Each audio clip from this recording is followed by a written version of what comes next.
I know a lot of faces and a handful of new folks, so welcome. It's wonderful to see you all here. I'm very excited for tonight.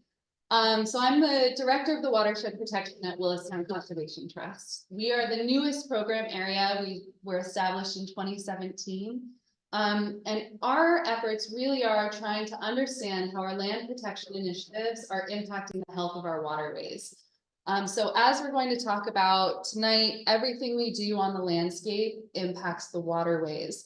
And the trust is located in the headwaters of Ridley, Crum, and Darby Creeks. So we have a fantastic opportunity to really impact the health of these waterways right at the beginning. So this works too if you need it. Perfect. I edited your logo a little bit. I hope you don't mind. So today we're here to share a really unbelievable, kind of once in a lifetime discovery. We have otters in Ridley Creek. So documented for the first time in over 100 years. We captured in December the first footage of American river otters in Ridley Creek. Oh my gosh, this is so cool, so cool. Yeah. Thank you. That concludes tonight's talk. Just kidding. So the return of American river otters is really, really big news. This is a charismatic megafauna, which for those of you who know me, know I've really tried to make a lot of things charismatic here, and it didn't really take. From bugs to eels, we got a little closer with beavers. So with the footage that we captured on private property in December of the American river otter, I knew things were about to shift into a little bit of a more mainstream, acceptable, charismatic species. So river otters are really spectacular animals. They are highly sensitive. They're bioindicators, and their population almost completely collapsed with the arrival of European settlers. So to see the return of this species into this area truly is momentous, because it is a testament to the conservation work that's been taking place in this region for decades.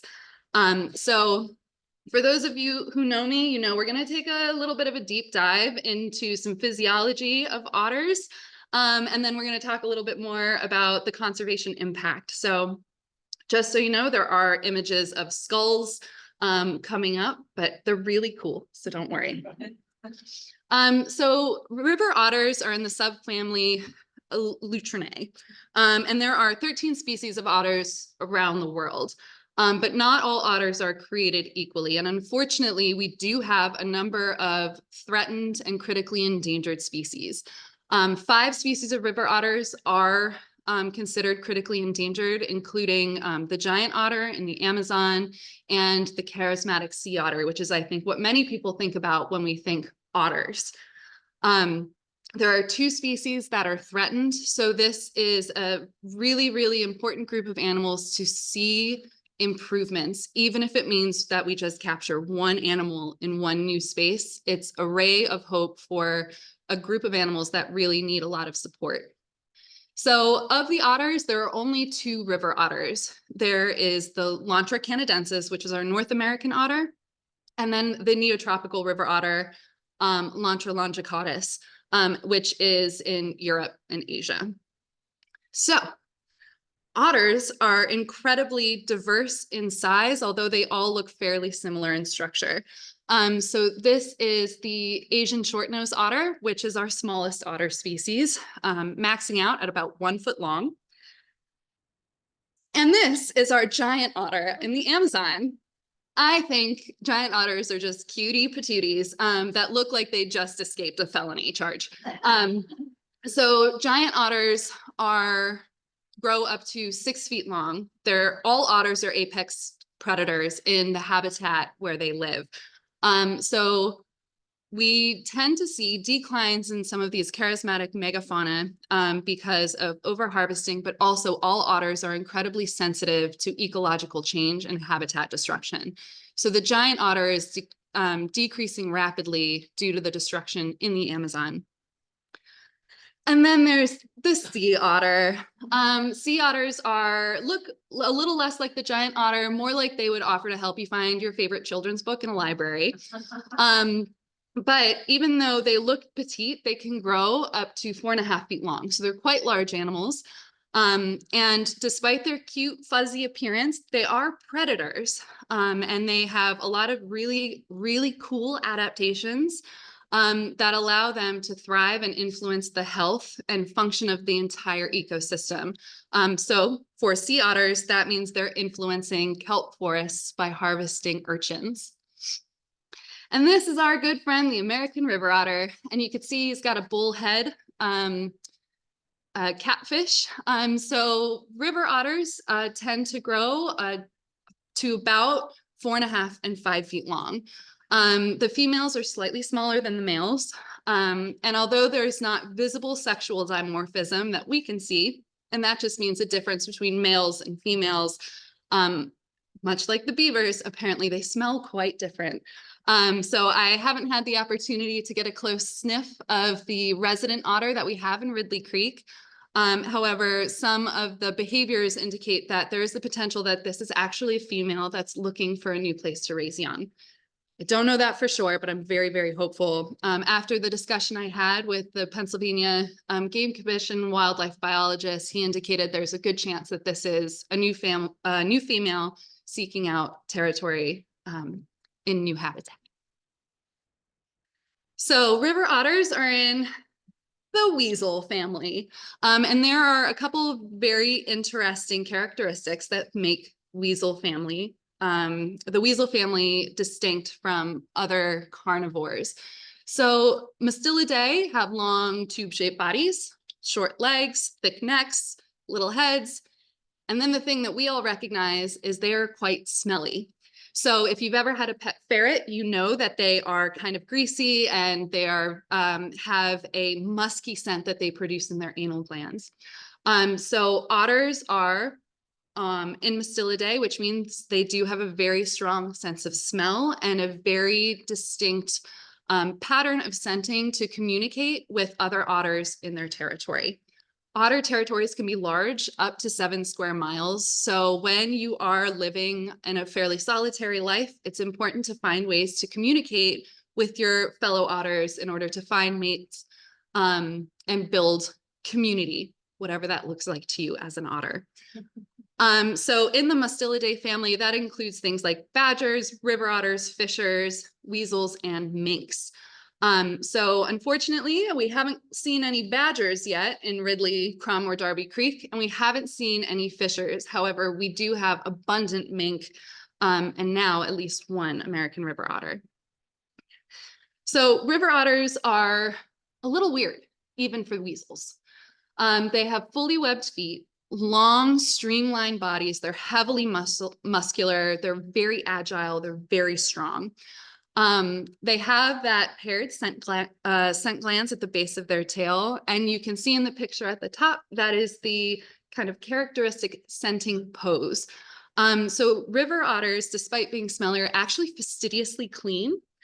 So they will have latrine sites where they do their business, and then otherwise they use their waste to mark their territory, communicate with potential mates, and warn outsiders coming into the territory.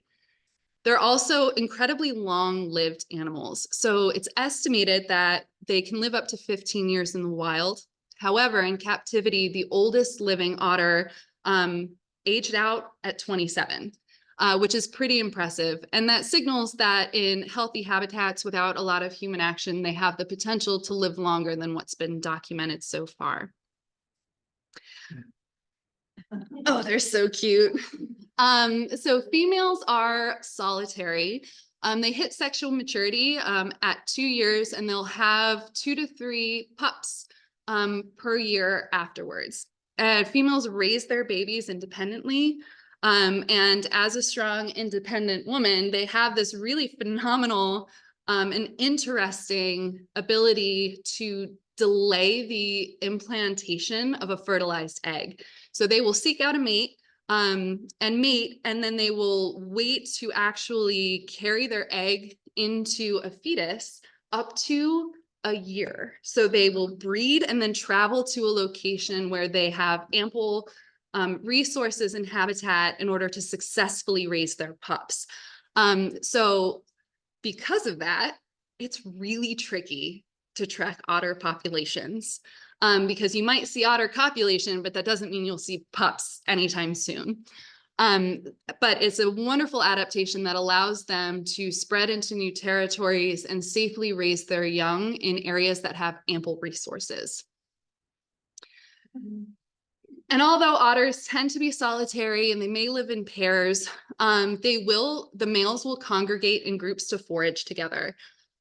So this is really interesting because they do not hunt cooperatively. They hunt as individuals, yet they will spend time together foraging and looking for things like frogs and snakes at the water's edge. So we don't fully understand all of their behaviors, and that's okay. I think an air of mystery is great for some of our wildlife. All right, here comes the fun part. I think it's fun. I don't have a skull, but you can see this is a river otter skull on the screen, and they are predators. Make no mistake, they are adorable, but they are predators. So otter teeth are adapted for crushing and shredding. They have a hypertrophied, meaning overdeveloped jaw muscle that the assumption is this incredibly large, strong muscle allows them to clamp their jaws shut very, very swiftly underwater. Their main food source is fishes. So if you have to sneak up on a fish and then snag it really quickly, you don't want to be too slow on the clamping to catch your prey. And this is supported by this protrusion on the skull. It's called the mastoid process. And this is where those really big muscles attach to the skull. So with these two adaptations, these are very, very effective predators underwater. What's really neat, though, is to look at comparisons between otters. So here on the left is our river otter skull, and on the right is the sea otter skull. So although sea otters are on average smaller and lighter than our American river otters, their skulls are massive.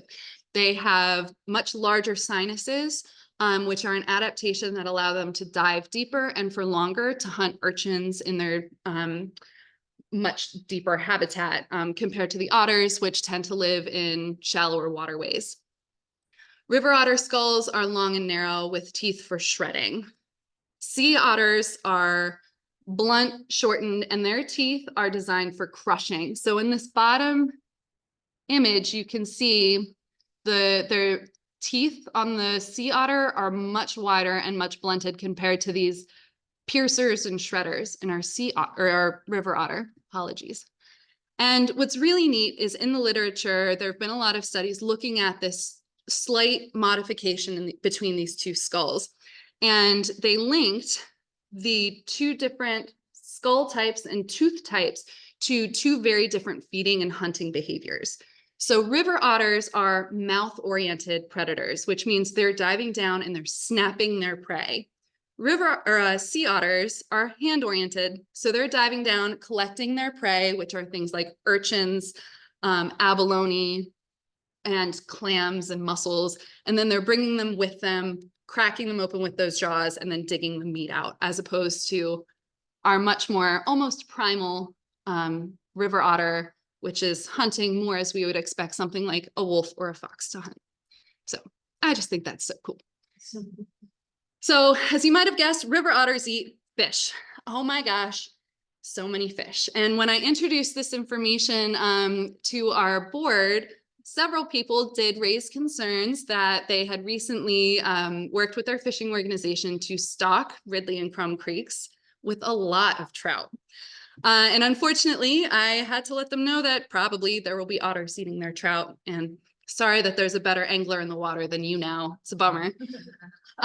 So otters are specialists at catching fish. And when I was reviewing the literature, I also took a look at all of our stream survey data that we had collected with the Academy of Natural Sciences in Ridley and Crum Creeks to see if we had many of the fishes that the otters are preferentially hunting.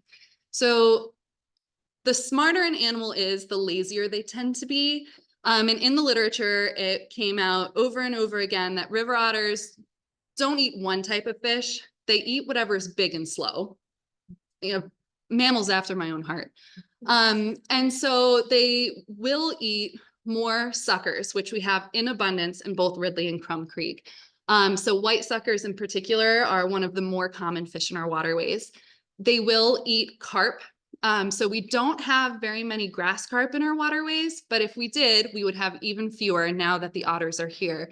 Grass carp are a non-native invasive fish in the Delaware Basin. So the arrival of otters hopefully will help deal with our invasive fish problems in the greater Delaware watershed. They preferentially seek out the slow fishes, but they will eat some of the smaller, faster fish like creek chub, all of the dace species, which include the short nose and black nose daces, common shiners, which we have oodles and oodles of, and then they love a good catfish or bullhead. Sunfishes, any of your panfish tend to be a little slower to get away, so they wind up in the gut content analysis of most river otters. And then darters have this really terrible adaptation where they hide until a predator is right next to them and then they dart away. So for river otters, that sudden movement is just like a big flag saying, come eat me. So all of these fish are common. These are our most common fishes in our waterways in Ridley and Crum Creeks, and the most commonly consumed fish for river otters. So river otters are have a high metabolic rate, which means they need lots and lots of calories to thrive. And it's really encouraging to see that we have lots and lots of food available for them. Hopefully that means they stay around for a long time. Trout and pike are less commonly consumed. I will put a big asterisk next to that, that those studies tend to come from northern climates where native trout and pike have cold water with a lot of oxygen, meaning they are fast and agile.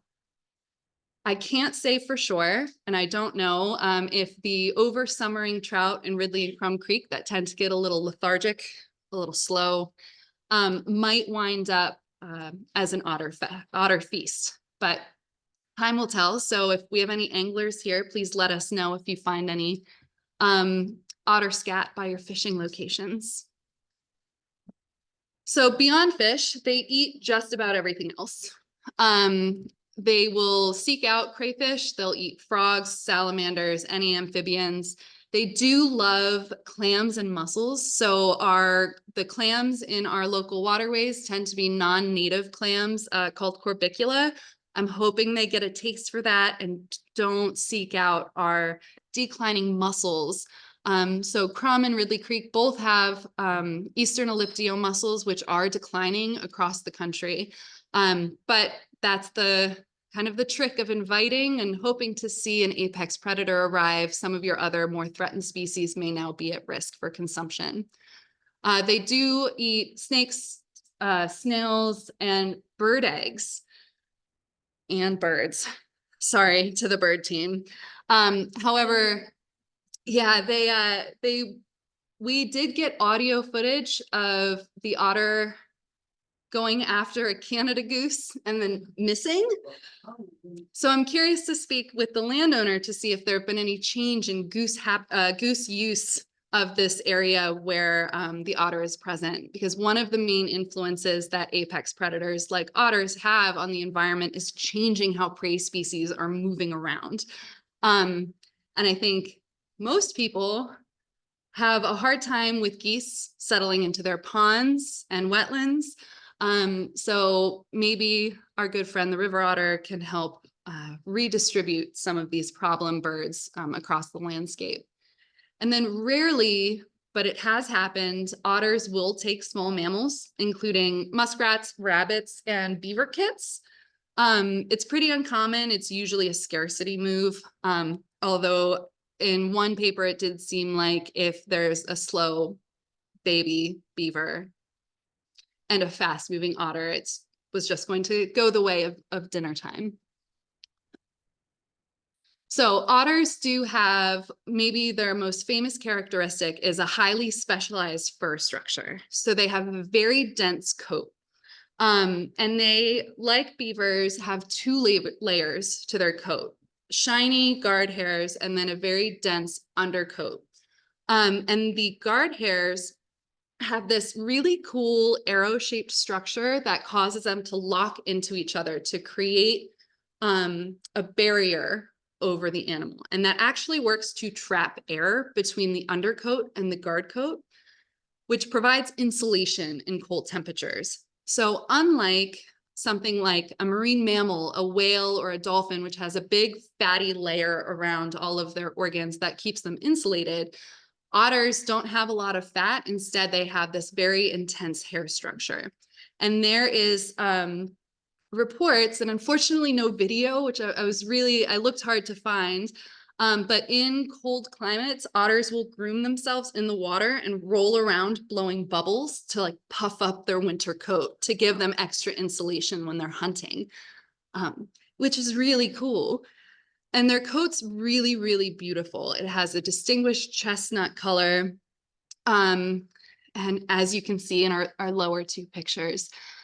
So we are pretty much naked next to an otter. Humans have about between 100 and 200 hairs per square centimeter on our bodies. If we compare that to our good friends, the beaver, they have about 12,000 to 23,000 hairs per square centimeter in their pelt. And that is nothing compared to a river otter, which has this very dense, 26,000 to 165,000 hairs per square centimeter. My heart breaks for the interns that were forced to count the samples. But everyone pales in comparison to the absolutely incredible sea otter, which has up to 1 million hairs per square centimeter. And that incredible coat almost led to the complete collapse of their populations. So prior to the European settlement of North America, river otters were estimated to be in almost every major waterway outside of the Everglades. So much like the beaver, where you're outclassed by a large aquatic reptile, you're usually not going to have too many large aquatic mammals. So Florida had some, but not many otters compared to the rest of the continental United States. However, there was a rapid population decline when fur traders arrived and realized that the North American otter had a highly, highly desirable pelt. Their attractive color and dense fur made them prized for the use in a lot of the fashion industry. You can still find otter coats on the market for thousands of dollars.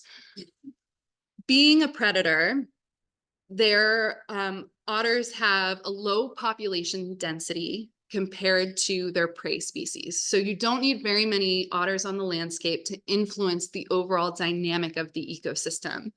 Because of that, the unrestricted harvest of otters led to substantial changes in early North American habitat. And I'm going to say early as in with the early arrival of European settlers. And just some statistics. In 1873, over 11,000 otter pelts were shipped to London by the Hudson Bay Company.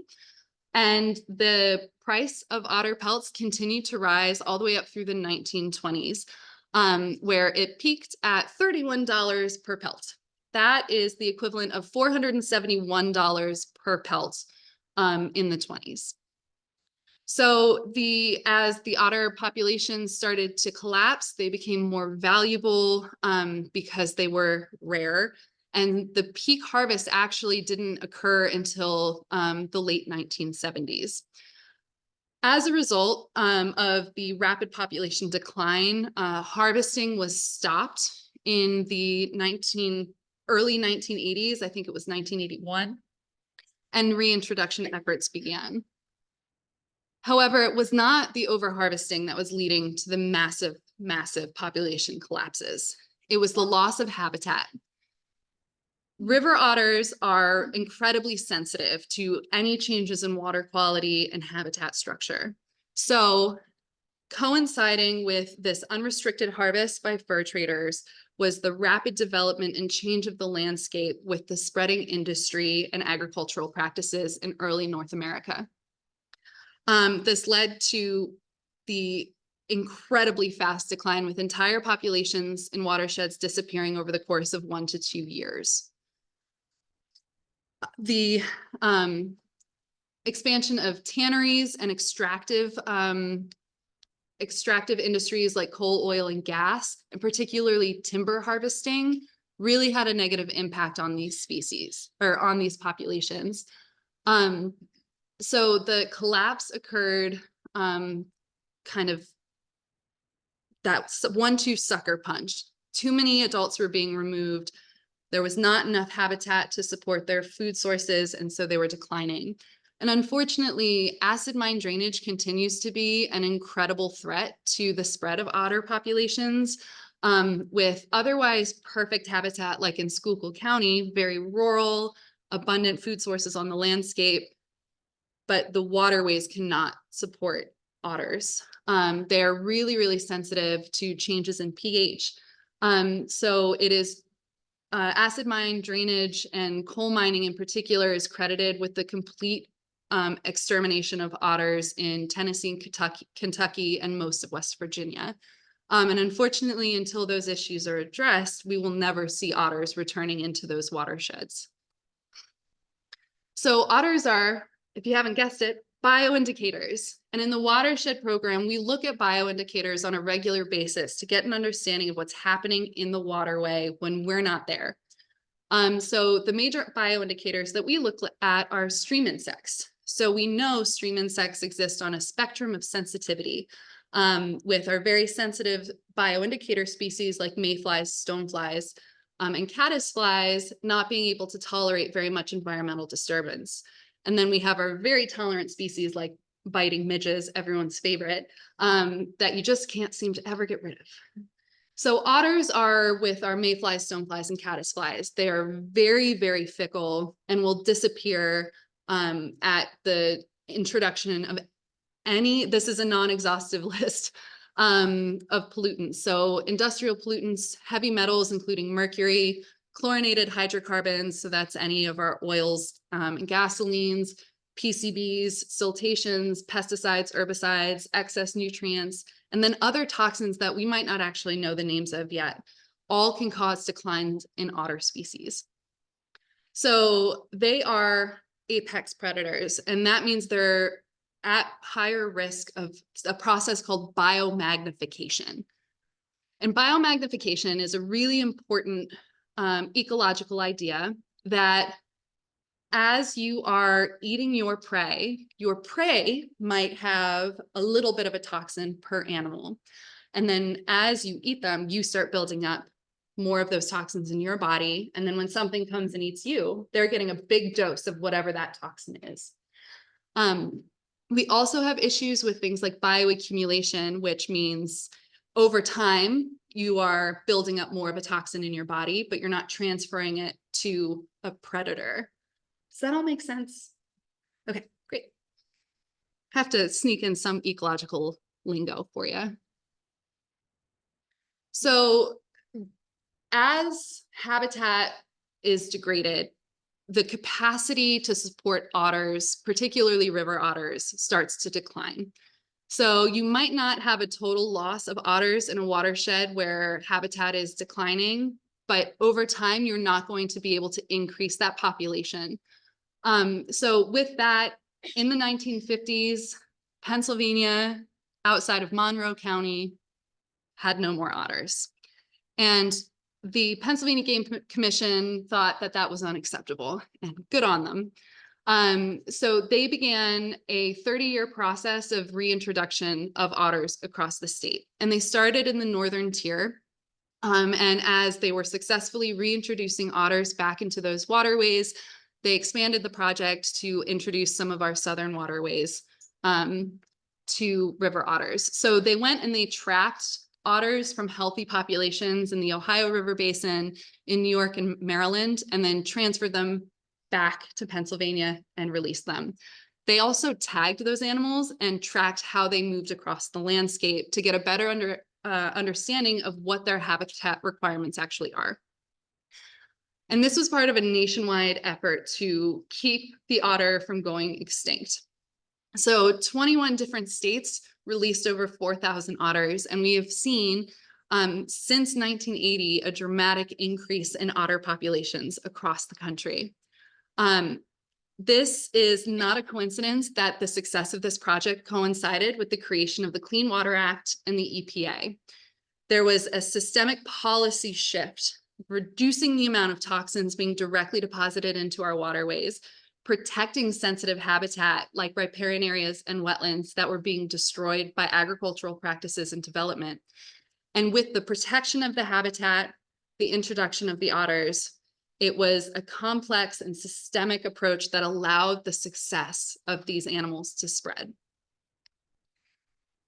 Today, otter populations exist in every major waterway in the state of Pennsylvania, which is super cool. I think 50 years ago that it couldn't have happened, but it takes a long time for especially something like a predator to get reestablished in an area. So the Delaware, Susquehanna, Allegheny, and Ohio river basins all support river otter populations. And the beautiful thing about rivers is they act like highways, allowing otters to spread rapidly across the landscape. And we're benefiting from that. We don't know where exactly the Ridley Creek otter came from, if it came from the Brandywine population or the Delaware population, but we know it's here now, which means it came from somewhere else that had a healthy population that couldn't support any more otters. So it's wonderful to benefit from other watersheds' success. Oh, what a cutie. He looks a little, all of the footage makes him look a little bit like he's on the run, but that's okay. So in 2015, which was the most recent otter survey, found that Chester County had a poorly established river otter population. However, all of our surrounding counties have stable populations, which is really encouraging. And we know that the other population in Chester County is in the Brandywine watershed, in particular, Great Marsh Institute. So GMI shared some beautiful pictures that they had captured on their game cams of their otters. So the Great Marsh is a 6,000 acre wetland, and it's entirely protected. It's a really cool place, and it is prime otter habitat. Otters really love complex ecosystems that have wetlands, ponds, and meandering streams. In watersheds like ours, which is a little more simplified with small tributaries feeding into large tributaries, it is a little trickier for them to find the habitat that they need to thrive. However, the signals from this animal show that we have abundant resources for them. And boy, howdy, do we sure have a lot of beavers, which is actually how we found out about this otter. We had put a game cam out to track a particular problem beaver and instead found this otter. But where you have beavers, you are more likely to find otters. You won't always, but oftentimes they form follows function. And beavers, if you've heard my talk before, you know I do love them. They are ecosystem engineers, and they create a lot of complexity in the landscape. Through their construction of dams and lodges, they create habitat that the otters need. So otters will preferentially search out beaver lodges to raise their young and to rest. And then their beaver ponds are their preferred foraging area for otters.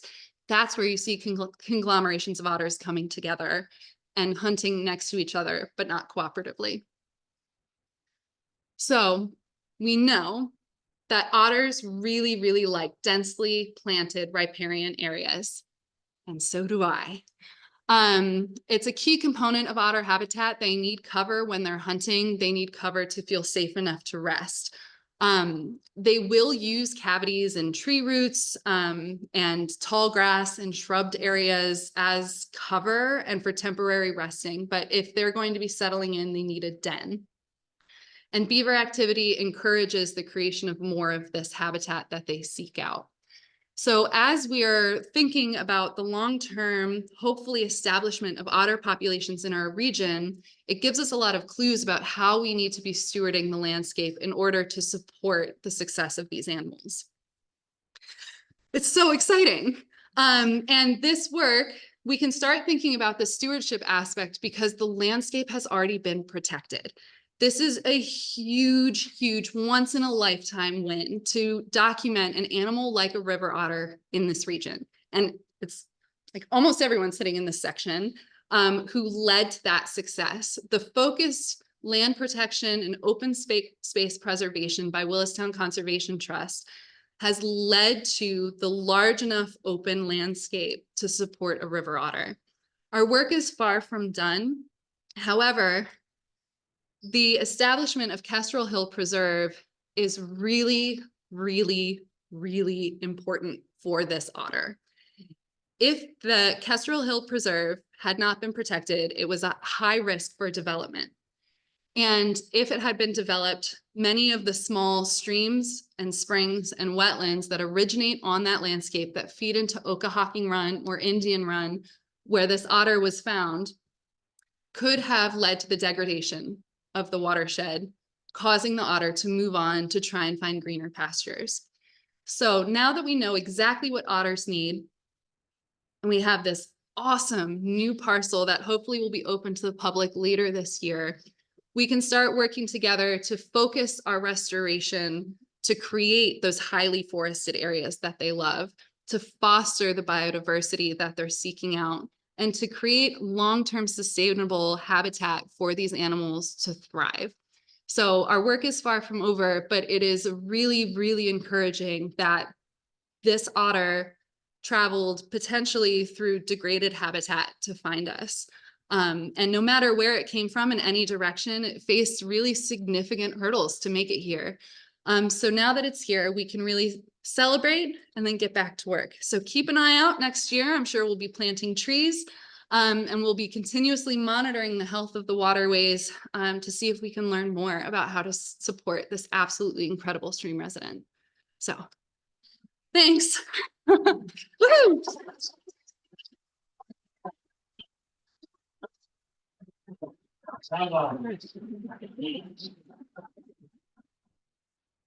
Lauren, Yeah, are you taking the question? absolutely. So this river otter is so far only in Ridley, or am I confused? Or is he in Crum?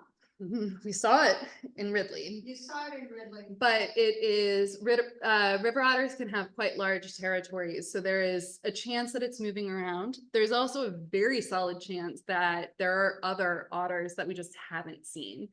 The otter populations that are thriving are doing their best to go undetected. So the Game Commission studies otter population dynamics by collecting two data points primarily. The first is accidental catch by other fur trappers who are on the hunt for beavers or muskrats. And so if you accidentally catch a beaver, you don't get in trouble if you call them and let them know right away. Let them know you caught an otter and give them the pelt. That's the first way. The second way is car accidents. So when they get hit by cars, you call the Game Commission, they log it, and then they use those two data points to compile an estimate of how many otters are in an area. Game cam footage is far less common. So we saw one, which then thinking back to some of the conversations I've had over the last 7 years, I have heard rumors of other people seeing otters in Crum Creek, different parts of Ridley Creek. So there's a very strong chance that there are other animals in the area that we haven't seen. But without documenting it, we can't know for sure.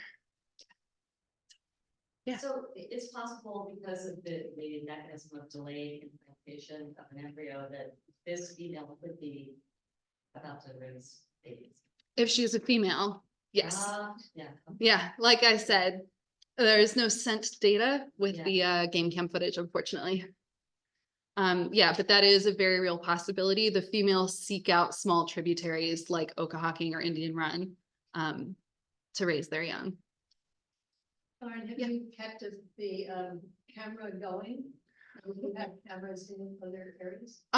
We don't. We had it out for about 2 months, a little over 2 months. And after the initial capture on December 19th, we didn't see anything through February, so we took them out with the hopes that if the otter is hanging around, it will come back to that area. There is a trick to camera trapping predators. They can hear the mechanism, and so then they'll avoid it. So hopefully we can redeploy it sometime soon and see if we get more footage. Have you tried it at Ashbridge? We haven't seen anything at Ashbridge yet. Kind of seems so logical. Oh, that would be perfect. Yeah. Yeah, Bill? I'm curious. Why don't they eat eels? So eels are Is there a lot nocturnal. of eels? A lot of eels. Eels are nocturnal. They are also fairly skittish. And I think they're just slightly harder prey. So they very likely do eat eels, but they are, in the literature, it did not come up as one of the more common gut contents. Yeah, Peter. They are prey to what animals? Not very many. The likely mountain lions at some point, but at 4 feet long, there's not very much that's going after a river otter. The biggest risk from other animals is actually river otters are at risk of contracting distemper, which is carried by dogs. So as we're starting to look at our public use policy for Kestrel Hill and I mean, really all of our preserves, I think we're going to have to talk about the vaccination status of different dogs who might be visiting those areas to make sure that they're not carrying in a disease. However, yeah, they are one of the top tier predators. So, yeah, great question. When did you see the otter? This- No, that's December, that's when they got it. Didn't you actually see it when you're, I did not see it, but the landowner did. and it was on this date in December? No, No, it when's was, the last time it's been observed? it must have been late February, I think, Okay. early March. Mhm.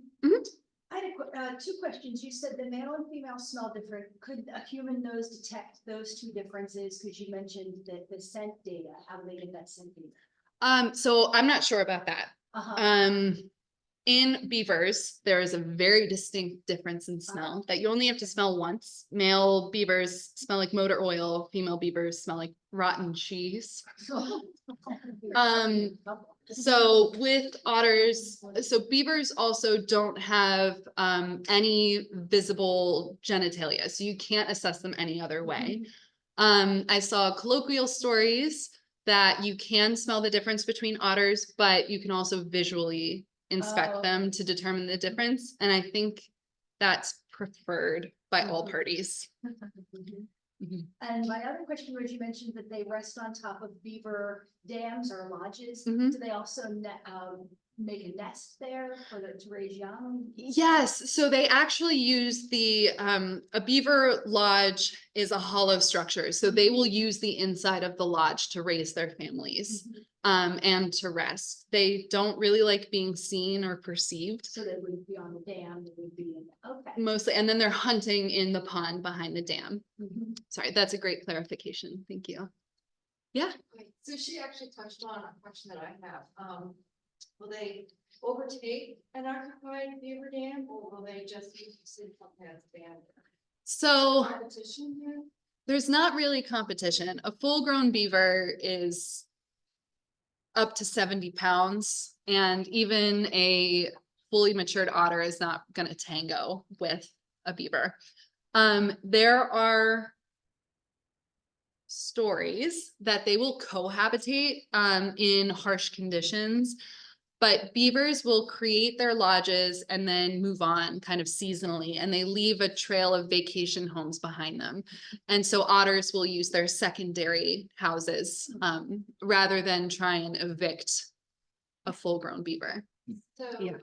Waterloo Mill Preserve, I know there's a couple of beaver dams in there. Mhm. What watershed would that fall into? That's the Darby. That's dark.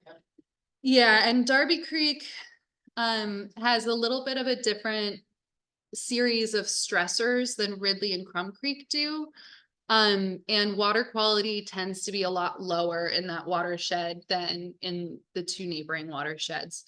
So I would be surprised if there were otters in that watershed.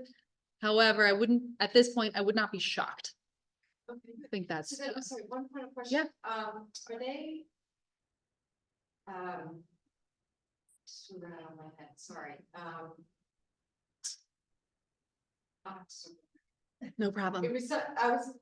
It's such a good question. I got wrapped up in what she was saying, my questions were right out of my head, so I'll have to remember, but I'm gonna be certain Ashley Lawrence. Absolutely. You know where to find me. I know. Yeah. Great. Yeah. When do they breed? Are they similar to the beaver? It's probably around then, 2019 or so. Yeah. So otters, it looks like they tend to breed in early spring. There was a lot of conflicting data as to when pups are born, and I think that is more resource specific. So they'll breed in early spring, and gestation does take about 8 or 9 weeks.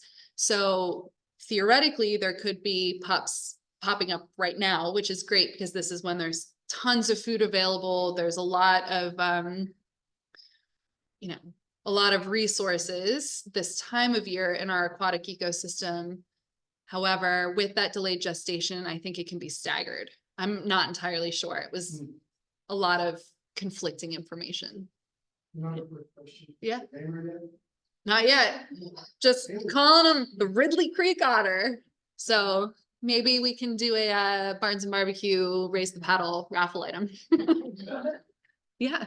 I'm sorry, so is the sighting, did you say that it was on private property or? It was. Okay. Mhm. Or because I wasn't sure, maybe it was in Ridley Creek State Park, that part of the, So it's not, because I know they stock that. further.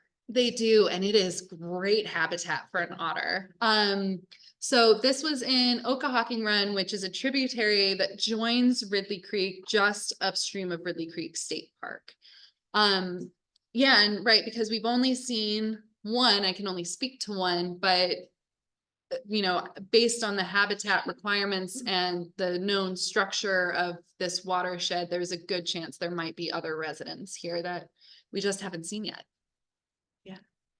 You Yeah. know, I want to add something to Peter's question about their predator. We also have coyotes. Do you think a coyote would take an otter? I don't. No. No, Because they're too small. the coyotes. The coyote's too small. Yeah, so it might cause a change in the otter's behavior, but from what I've seen, when an apex predator going after another apex predator, it would have been something like wolves or mountain lions, as opposed to something like a coyote.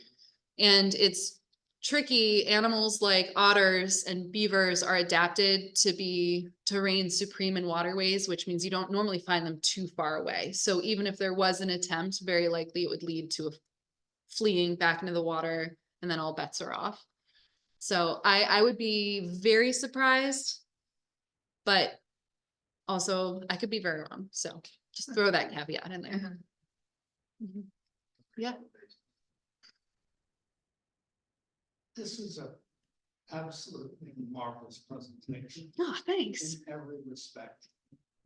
Do we make an opportunity for kids? I know that we have a lot of educational programs for kids. What about this? Yeah, I'm sure Rush to Nature Keepers is just around the corner. I'm sure we'll be talking about otters when we have the kids out in, are we in Ridley or I think we're at Ashbridge Preserve for Nature Keepers. So we'll absolutely be talking about it. And there are some really great books about American river otters for children. My particular favorite is River Otters and Beavers Don't Always Get Along. And it's a great story because it is, you know, a fictitious story about an otter and a beaver sharing a pond. And then at the end, it's all actual scientific facts about both animals. So it speaks directly to my heart. And it's really also super cute.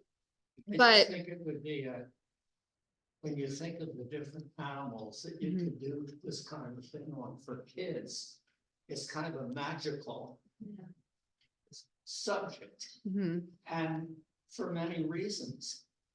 Because most of the kids would have never seen this kind of, and this is a cute little animal. Oh, cute, bigger than most of the kids in Nature Keepers.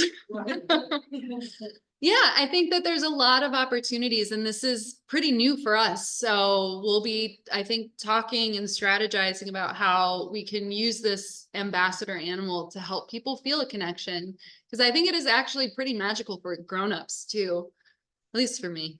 I don't know. Yeah, You measure tail as well. yes, tail to snout. And then I think for most weasels, then you also measure from the anus to the snout too. So you take 2 measurements. I believe. Did you mention what's population? So it's small but increasing, depending on, You mean in Pennsylvania? in Pennsylvania, I don't know what the number is. But in my conversation with Tom Keller, the state wildlife biologist, he said it was increasing annually, which is great. So they're probably nocturnal too, or do you think they travel at night? They are nocturnal to corpuscular, which means active at dawn and dusk. So in healthy habitats like at Great Marsh, where there is just ample habitat and they feel isolated, they will be out during the day. But when there is human and particularly dog activity, they tend to isolate and come out at night. So unlike other predators, otters don't time their hunting activity based on the actions of their prey, because they're hunting fish, so they're going after big, slow things. So they'll hunt at all times. And crayfish too. probably. Oh, and crayfish, yeah. Hopefully they're going nuts eating all of the virile and rusty crayfish that have invaded our watershed. Fingers crossed. Great. Well, thank you all so much.